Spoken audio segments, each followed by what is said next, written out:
Some may think that the benefit of travel, entertainment and exploration is to change the atmosphere and improve the psychology, as they say. And many do not know that travel has other benefits, and benefits that are reflected on the personality and culture of the individual, and make him or her love to travel and travel a lot.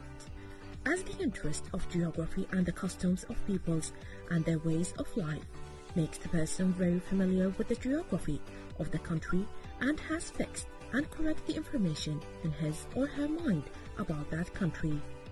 And this also gives him or her experience in how to deal with the people of those countries and their customs and learn more about their lives and their cultures. From this standpoint, the Blue Book team was established to organize tourist trips. And today we will get to know more about this team and the most important features of its trips through our guest, Faris Al-Muslim, tour organizer and leader in Blue Book.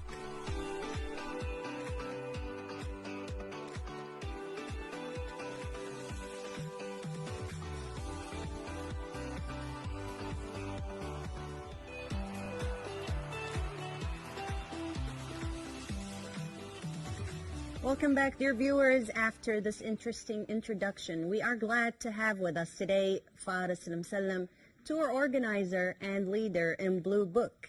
Good morning. Good morning, Faris. Good morning, Faris, and we'd like to welcome you here in Good Morning Kuwait. And it's really, you see, this is your occupation is very amazing, honestly. Thank you. You know, and it's very difficult.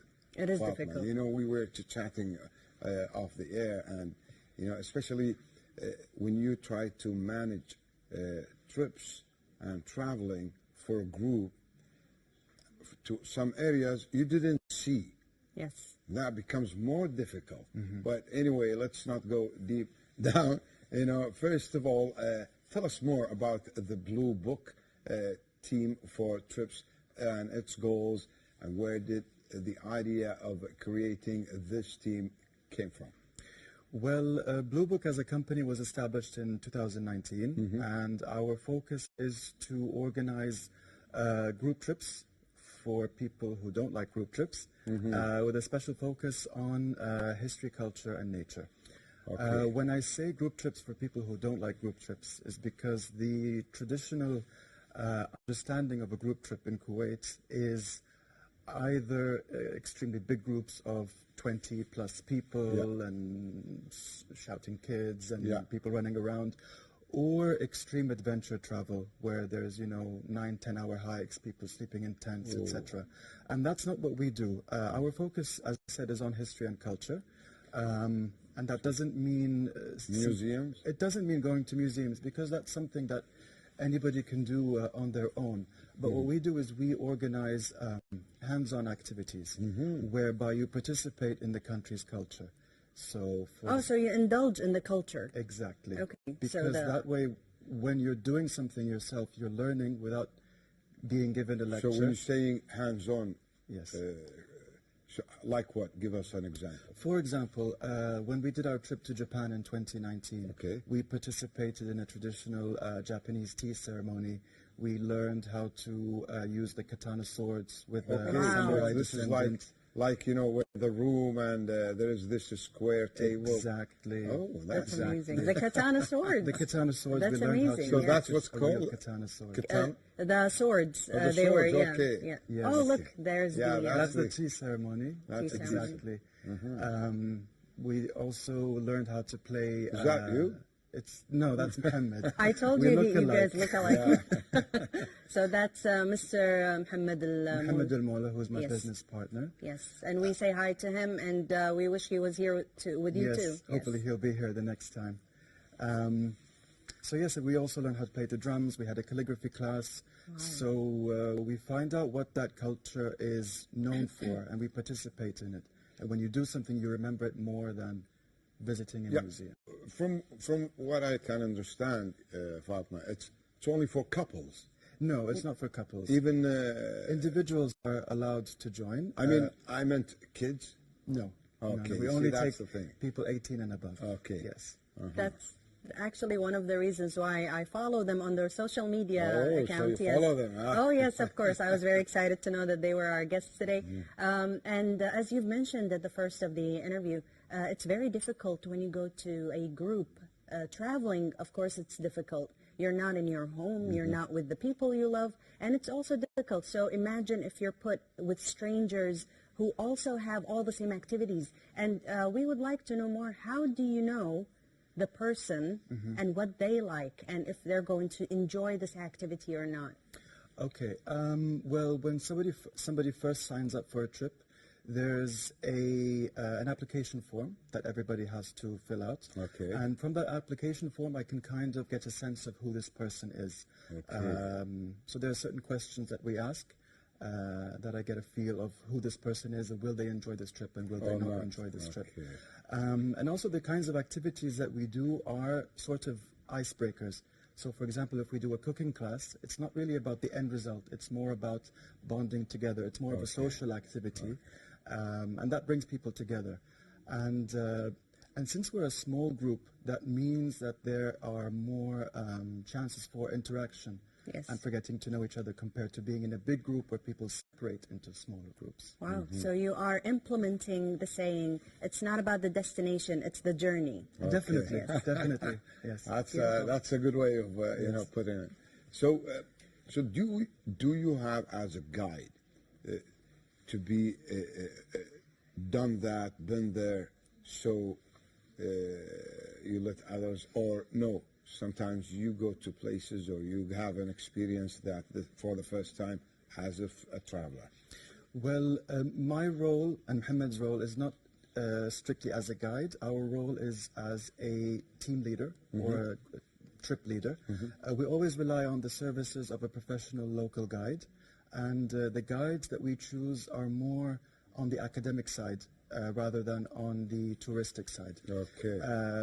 Because in order to be a guide in any country, there are certain tests that you have to take. You have to be licensed, and you have to have special government permissions to guide a group in different places. And as much as you read about a country before you go, you can never have the same local insight to knowledge that a local guide will have. So I think that's something extra that we provide as Blue Book, is that we select our guides with a lot of care and attention in order for the group to benefit the most. Interesting. And tell us more about the trips. What are the most prominent trips that you have organized, and what are the most important information and cultural experiences that you gained for you and your group? Well, I'd like to think that all of our trips are prominent, but maybe to better answer your question, I can tell you the places which... Is it like Europe or Southeast Asia? No. Well, we've done trips to a lot of continents. Our most recent trip was a research trip to Argentina. Oh. We've done trips to the Dominican Republic, Panama, Cuba. We've done Uganda, India twice, Japan, Poland, Russia, Spain. We'll be going on a research trip to Algeria next month, and we'll also be doing southern Spain, Andalusia for the second time, also towards the end of September. So we tried to mix it up a little bit. And another trip that was also very successful was our trip to Uzbekistan, which we're doing again in November. So you try to stay away from the touristic places. Well, is that what you do? All places are touristic, but probably... Like the popular places. Yeah, the popular, overcrowded places. Well, pretty much all places are touristic, but they probably aren't touristic or known as touristic locally over here. So we try to shed light on places which aren't so well known. So, for example, the first trip we ever did was to Vietnam, whereas a lot of people from this region are probably more familiar with Thailand and Singapore, Malaysia, Bali, but not necessarily Vietnam. And what we do is we try to explore new places and shed light on them. So I get the feeling that, Faris, you guys, your customers are in the mid-20s, mostly? They're a little bit older, so I would say the age range is between 30 to 55. And actually, the vast majority of them are ladies. So I'd say maybe about 80% of the people who join us are ladies. Really? Interesting. Yes. And do you have certain times of the year? Are these trips conditional on certain times? You know, for example, we'll go to Spain. Let's go in the summer, or let's go in winter. Or Well, especially this year, it wouldn't be a good idea to go to Spain in summer. Oh, yeah. That's it. But We double the heat. Double the heat, Yeah. yes. No, but we are very conscious of what the weather will be like in the places that we go to. So we try to schedule them on or around the best time of year to go, but also to avoid the peak tourist season over there. Okay, I see. To avoid the crowds and the extortionate prices. So basically, that's a smart move, you know, because you go. It's not like, you know, the season of traveling. For example, at the beginning of. I have a question of my own. Sure. I want to ask you about your opinion on budget traveling, because I love finding deals and, you know, finding, yes. that's And smart. you can actually travel 5 times a year Yes. if you go on budget traveling rather than just 1 time a year. And that's for people who love traveling. So what do you think about That's that? very true. I always say that, you know, you can always travel anywhere you want to based on your budget. It just takes a little bit of extra research. I would also keep an eye out for any promotional deals, whether it's from hotels or from airlines. I always recommend to people in my circle to join loyalty programs, earning points, and that's a really good way to travel on a very low budget. Yeah. And I've done it myself very times. All you have to do is pay the taxes, and the rest is paid with points. So there are many different tricks that you can Yes. look into. Yes, So- of course. So I want to ask you this of my own also.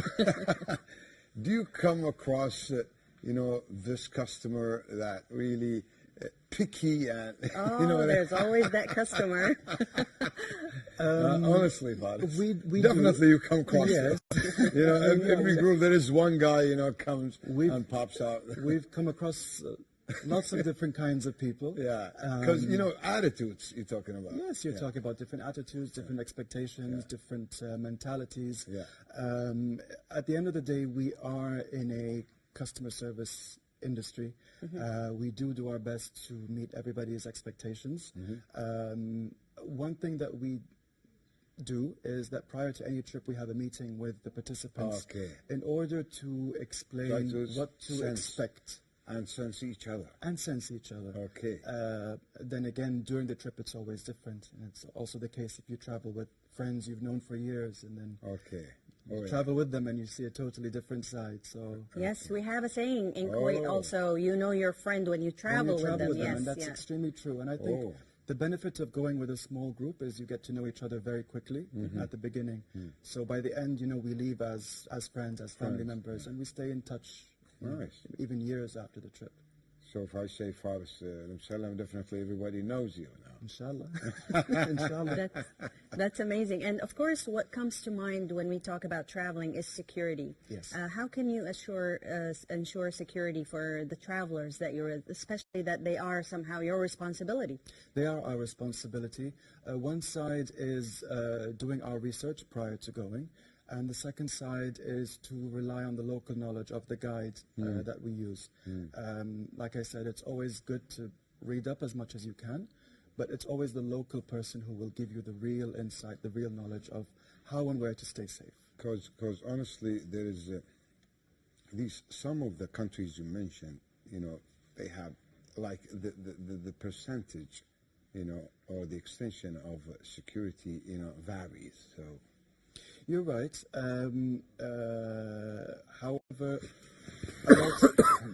However, we have to differentiate between reputation and reality. Okay. And we also have to understand that any big city will have safe areas and unsafe areas, exactly. which is true for a lot of And places that that's we're where- familiar with, such as London and Paris and New So, York. so Faris, you are the first one to wake up and the last one to sleep. On a trip, yes.